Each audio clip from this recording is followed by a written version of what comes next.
اس لحاظ سے تو قرآن کو پڑھتے ہی اپنے آخری مقام پر پہنچ گیا کہ شرک کیا ہے، کفر کیا ہے، یہ تو تدبر کے ساتھ ہم سمجھ سکتے ہیں۔ لیکن اب فرد کے بارے میں حکم لگانا ہے کہ وہ کیا ہے، اس میں تو پھر قضا کے مراحل ہوتے ہیں۔ اس کا تعلق نہ عند اللہ سے ہے، نہ میرے ہاں سے ہے، نہ آپ کے ہاں سے ہے، اس میں قضا کے مراحل ہیں۔ یعنی کوئی حکم فرد پر لگانے کے لیے عدالتی کارروائی ہوگی۔ عدالتی کارروائی جن چیزوں میں ہم کر سکتے ہیں وہ متعین ہیں، جن میں نہیں کر سکتے ان میں اللہ ہی کی عدالت میں ہوگی، وہ ہم نہیں کر سکتے۔ تو کفر شرک کی کارروائی اللہ کی عدالت میں ہوگی اور وہاں فیصلہ صادر ہو جائے گا۔ دنیا میں جو جرائم ہوتے ہیں، جیسے چوری کر لی، جیسے ڈاکہ ڈال دیا، ان کی قضا کا معاملہ عدالت میں ہو جاتا ہے۔ میرے آپ کے لیے تو نہ وہاں فیصلہ کرنے کی گنجائش ہے، نہ یہاں فیصلہ کرنے کی گنجائش ہے، سب کچھ اللہ ہی کے نزدیک ہوتا ہے۔ ٹھیک ہے سر، بہت شکریہ۔ آگے چلتے ہیں، اگلا سوال ہم لیتے ہیں معاذ عرفان امجد سے۔ معاذ اپنا سوال پوچھ لیں۔ السلام علیکم۔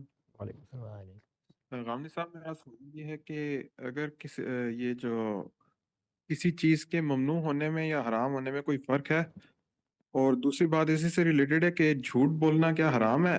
اگر حرام ہے تو سورہ اعراف کی آیت 33 کے مطابق 5 میں سے کون سی چیز کا اطلاق اس پہ ہوتا ہے؟ مثال کے طور پر ایک کامیڈین ہے، وہ کسی کو ہنسانے کے لیے جھوٹ بولتا ہے، لیکن وہ کسی کی حق تلفی نہیں کر رہا، کوئی شرک بھی نہیں ہے، کوئی امورلٹی بھی نہیں ہے اس کے اندر، تو وہ ابو داؤد کی اس حدیث کے لحاظ سے کس طرح غلط ہے، جس میں اس وسلم نے فرمایا کہ تباہی ہے اس کے اوپر کہ جب وہ بولتا ہے تو جھوٹ بولتا ہے تاکہ لوگوں کو اس سے ہنسائے؟ اس کی تھوڑی سی وضاحت کرنے۔ اچھا جی، شکریہ۔ جی، سب سے پہلے تو یہ سمجھ لیجئے کہ حرام ہے، ممنوع ہے، اللہ نے روکا ہے۔ اسی طرح سے اور بعض تعبیریں بھی عربی زبان میں ہیں، اردو میں بھی ہیں، یہ سب اختیار کی جا سکتی ہیں۔ اور جب یہ تعبیریں اختیار کی جاتی ہیں تو سیاق سباق بتاتا ہے کہ کس درجے میں بات ہے۔ یعنی آخری درجے میں روکا جا رہا ہے تو پھر ہم حرام کا لفظ بولتے ہیں۔ اگر اس سے نیچے کی کوئی صورتحال ہے تو پھر کراہت کی تعبیر اختیار کی جاتی ہے کہ اللہ نے اپنی ناپسندیدگی کا اظہار کر دیا ہے۔ تو اسی وجہ سے دو ہی بڑی کیٹیگریز ہیں۔ اس جانب کیا ہے؟ فرض اور مندوب، فرض اور مستحب یا فرض اور نفل، ایک ہی معنی میں ہے یہ الفاظ۔ اور ادھر کیا ہے؟ حرام اور مکروہ۔ تو بڑی چیزیں تو یہی ہیں۔ باقی یہ کہ ہمارے فقہا نے ان کے بھی پھر کچھ درجے طے کرنے کی کوشش کی ہے، میرے خیال میں اس کی کوئی ضرورت نہیں ہے۔ چیزیں یا آخری درجے میں ممنوع ہوتی ہیں، انہیں آپ حرام کہہ لیں، ممنوع کہہ لیں، جو لفظ چاہے اختیار کر لیں، یا وہ ناپسندیدہ ہوتی ہیں۔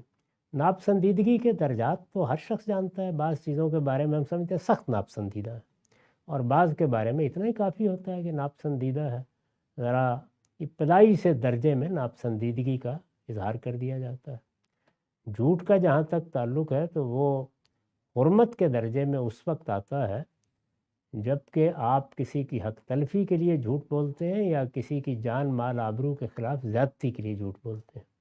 اس سے نیچے جب جھوٹ سے روکا جاتا ہے تو یہ سدن للذریعہ ہے۔ یعنی اگر ایک آدمی لوگوں کو ہنسانے کے لیے جھوٹ بولنے کا عادی ہو جائے گا تو اس کا اندیشہ ہے کہ کسی دن کسی سنجیدہ معاملے میں بھی جھوٹ بولے گا۔ تو اس لیے بچنے کی صحیح کرنی چاہیے۔ پورے دین ہی میں یہ دو چیزیں ہوتی ہیں، یعنی ایک وہ جگہ ہے جہاں پہ حرمت واقع ہو رہی ہوتی ہے، اور ایک وہ جگہ ہے کہ جہاں سے بات شروع ہو جاتی ہے، اس میں سد ذریعہ کا اصول ہے۔ جیسے نشہ آور چیزوں کے بارے میں فرمایا کہ جس چیز کی زیادہ مقدار نشہ پیدا کرے اس کے ایک قطرے سے بھی بچو۔ تو یہ در حقیقت قطرے سے بھی بچنے کی تعلیم ہے جو دی گئی ہے، اور اس سے کوشش کرنی چاہیے۔ باقی رہ گئی یہ بات کہ کسی جگہ مخاطب کو معلوم ہے یہ کہ یہ ہمیں ہنسانے کے لیے بات کر رہے ہیں یا کوئی لطیفہ سنا رہے ہیں، اس پر اس کا اطلاق نہیں ہوتا۔ یعنی ہنسانے کے ارادے سے آپ بات کر رہے ہیں لیکن دوسرا غلط فہمی میں پڑ سکتا ہے، تو اس میں اجتناب کرنا چاہیے۔ تو یہ احادیث کو ایسے ہی ہم پڑھ لیتے ہیں، تو کیا یہ درست ہے کہ ان سے ہم احکامات اس طریقے سے اخذ کرتے رہیں؟ مطلب میں تو ہمیشہ توجہ دلاتا ہوں کہ احادیث علماء کے پڑھنے کی چیز ہے، اس کو عام آدمی کو نہیں پڑھنا چاہیے، اور اگر پڑھنا ہے یا سننا ہے تو کسی عالم سے پڑھنا اور سننا چاہیے، کیونکہ یہ علم کی دنیا کی چیز ہے۔ عام آدمی کو نہ اس کا مکلف کیا گیا ہے، نہ کبھی اس کی پہلے اشاعت اس زاویے سے کی جاتی تھی۔ سب سے پہلے ہمارے ہاں